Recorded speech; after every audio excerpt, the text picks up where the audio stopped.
Konsep HAM itu dari barat, mempromosikan kebebasan enggak terbatas, biar manusia bebas melakukan apa aja.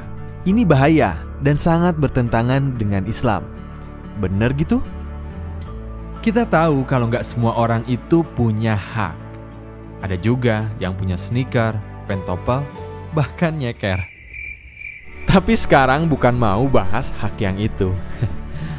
Ada benarnya juga kalau ada yang bilang HAM itu dari barat. Karena Deklarasi Universal Hak-Hak Asasi Manusia atau DUHAM di sidang umum PBB.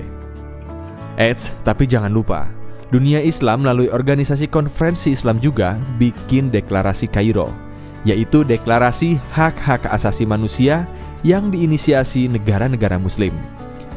Coba baca teliti isinya. Isinya nggak jauh beda, semua bertujuan untuk melindungi hak dasar manusia. Bukankah semua poin dalam deklarasi itu sejalan dengan yang diperjuangkan Nabi Muhammad SAW? Ayo kita lihat sejarah perjuangan Rasulullah. Sejak zaman Yunani, Romawi, Persia, perbudakan adalah hal yang biasa. Nggak ada yang mempertanyakan atau menentangnya. Zaman Romawi, budak-budak sering dijadikan binatang aduan.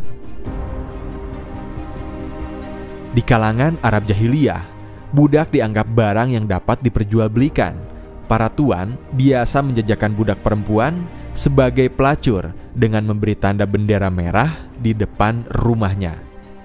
Tapi Nabi Muhammad datang dengan gagasan baru, memuliakan para budak seperti memuliakan manusia merdeka. Rasulullah bersabda, "Janganlah salah seorang di antara kalian mengatakan, 'Hai hamba laki-lakiku, hai hamba perempuanku.' Akan tetapi katakanlah, 'Hai pembantu lelakiku, hai pembantu perempuanku.'" Secara bertahap, Rasul terus berjuang menghapuskan perbudakan dengan berbagai upaya. Membebaskan budak secara sukarela, membebaskan budak sebagai kifarat atau denda, atau menikahi budak supaya menjadi merdeka. Nabi Muhammad sendiri memberi contoh nyata. Dia membebaskan 63 budak sepanjang hidupnya. Istri dan sahabatnya pun melakukan hal yang sama.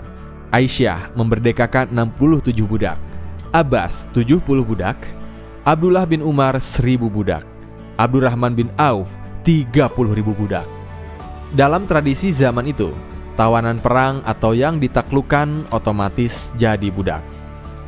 Tapi waktu penaklukan kota Mekah, Rasulullah menyerukan, "Antum tulakko, kalian semua bebas." Dengan gerakan yang sistematis ini, pada masa Khalifah Rasyidin keempat, perbudakan di Jazirah Arab berhasil dihapuskan. Zaman itu, enggak ada gerakan anti perbudakan yang memperjuangkan kemerdekaan dan kebebasan manusia segencar yang Rasulullah lakukan. Rasulullah sudah aktif dalam gerakan perlindungan hak sejak muda. Waktu Nabi Muhammad usia 20 tahun, seorang pedagang Yaman dari Bani Zubaidah ditipu oleh Al-Ash bin Wa'il. Setelah mengadu ke sana ke sini, enggak ada yang peduli. Akhirnya pedagang Yaman itu naik ke bukit Abu Kubais dan melantunkan sebuah syair berisi keluhannya. Syair itu viral bagaikan tweet yang di-retweet hingga jadi trending topik Save Pedagang. Zubair bin Abdul Muthalib, paman Rasul, langsung membuat sebuah gerakan yang dinamai Hiful Fudul. Dia bikin petisi yang mendapat dukungan dari berbagai kabilah yang berkumpul di rumah Abdullah bin Jud'ad. Gerakan ini akhirnya berhasil. Pedagang Yaman tadi mendapatkan haknya. Rasulullah adalah bagian dari gerakan ini dan selalu mengenang Hiful Fudul ini. Aku dulu hadir di rumah Abdullah bin Jud'an, menyaksikan sebuah ikatan perjanjian yang aku tidak rela menggantinya dengan harta yang paling berharga pun. Semangat Islam dalam melindungi hak dasar manusia inilah yang mendasari para ulama merumuskan tujuan syariat atau maqasid syar'i. Semua hukum Islam yang kita jalankan itu dasarnya adalah melindungi hak dasar kita, yaitu perlindungan hak agama, hifzuddin, perlindungan hak hidup, hifzun nafs, perlindungan akal, hifzul aql, perlindungan keluarga dan keturunan, hifzun nasl, perlindungan harta benda, hifzul mal. Nggak mungkin syariat itu bisa ditegakkan kalau nggak melindungi hak-hak ini. Seperti kata seorang ulama, Ibnu Qayyim al-Jauziyah. Tidak mungkin jika syariat membela ketidakadilan dan menghilangkan kerahmatan. Jika ini terjadi, maka dengan sendirinya tafsiran itu tidak diragukan lagi, tidak benar. Jadi gimana? HAM itu sejalan atau enggak sama nilai Islam? Tulis pendapatmu di kolom komentar ya.